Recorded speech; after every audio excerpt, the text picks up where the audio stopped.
Good evening, everybody. Welcome to my channel. My name is Lynette. Thank you for joining me today. And to my 20 subscribers, woo-hoo! Thank you, thank you.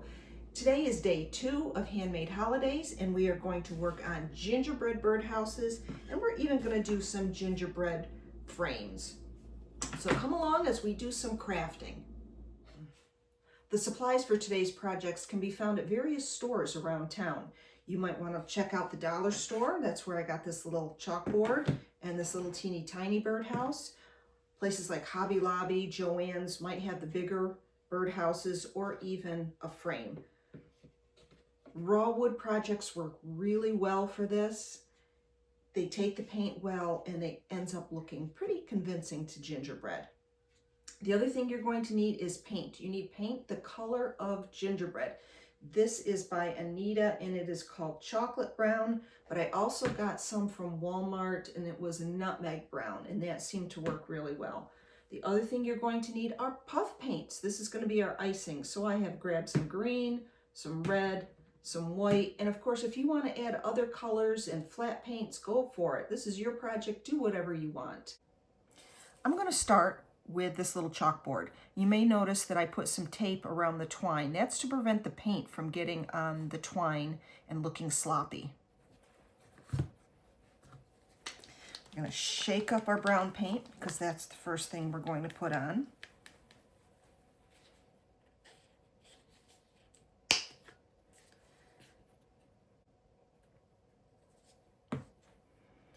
Grab your paintbrush. You want to start with a wet brush, not soaking wet, but it needs to be damp. Then you're going to load your brush. You're going to take a little bit, turn it over, load a little bit more. You never ever get paint really far up into the metal. You just take a little bit at a time. And then you get this out of the way. And then you're going to start painting. Should be able to go back and forth nice and smooth.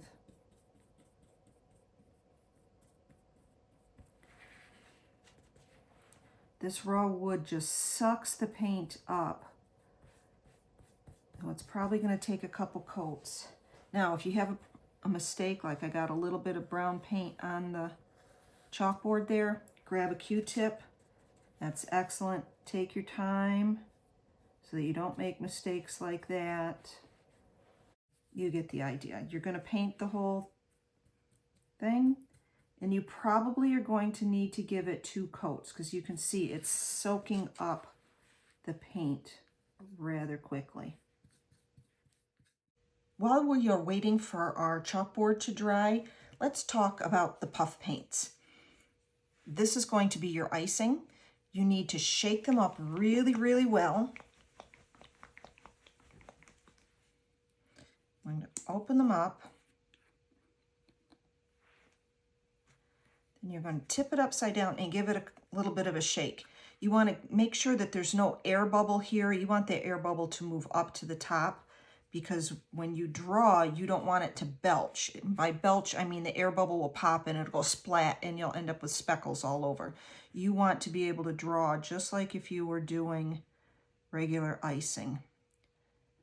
And in fact, before you even move on to your project, I want you to practice doing some drawing. So I want you to get the hang of this so you can do some circles. And you want to try and be as consistent as you can. You want your circles the same size. You want your circles the same distance apart. You want them to look almost identical. You can do some dots. Again, try and space them out evenly.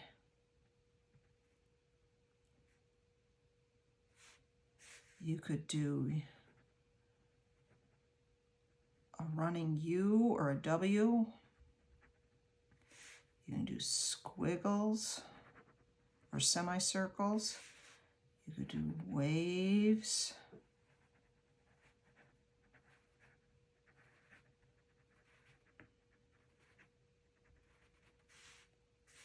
And put dots in your waves.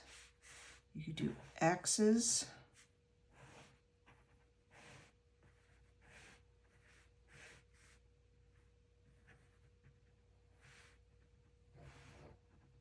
Now, one thing you may notice, see how some of my lines are thin and some are thick? That's because I'm dragging this right along the paper. You probably want to hold it up just a little bit above the paper.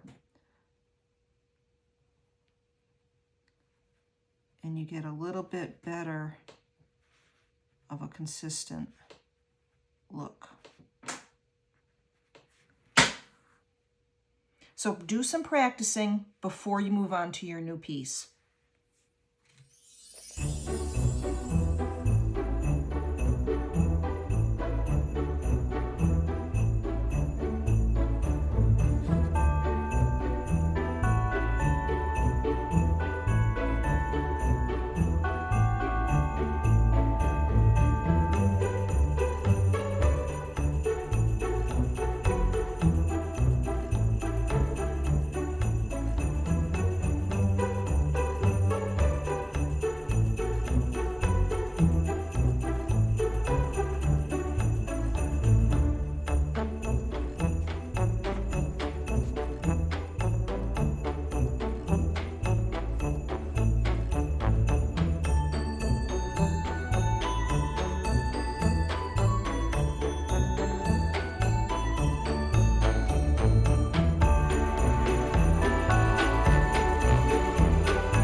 And yes, that's how easy it is. Just paint it brown and then use the puff paints to do some icing. Really, really, really simple. These would make great gifts, great teacher's gifts. I could see this hanging on the refrigerator as a countdown to Christmas. And then this other little frame, you could put a gingerbread cookie recipe inside it. You could put pictures of the kids making gingerbread cookies and sending it to grandma. So many possibilities. The other thing is, don't think that you have to use wooden. You could just cut pieces of cardboard and decorate them and then use them as name tags on Christmas gifts. The possibilities are endless, but don't let this intimidate you. It looks tricky, but all it is just icing. Thank you so much for joining me for day 2 of Handmade Holidays. I hope you will like and subscribe. On day 1, we did the faux stained glass. We just did day 2, the Handmade Holidays. Not sure what's going to happen going forward, but I do have some projects almost done. We have these fancy angels. We have our snowman made out of yarn, and then I have a whole bunch of other projects that you can't even see right now that are in the works. So I hope you'll follow along and come back and visit me soon. Thank you so much. Have a great holiday. Bye-bye.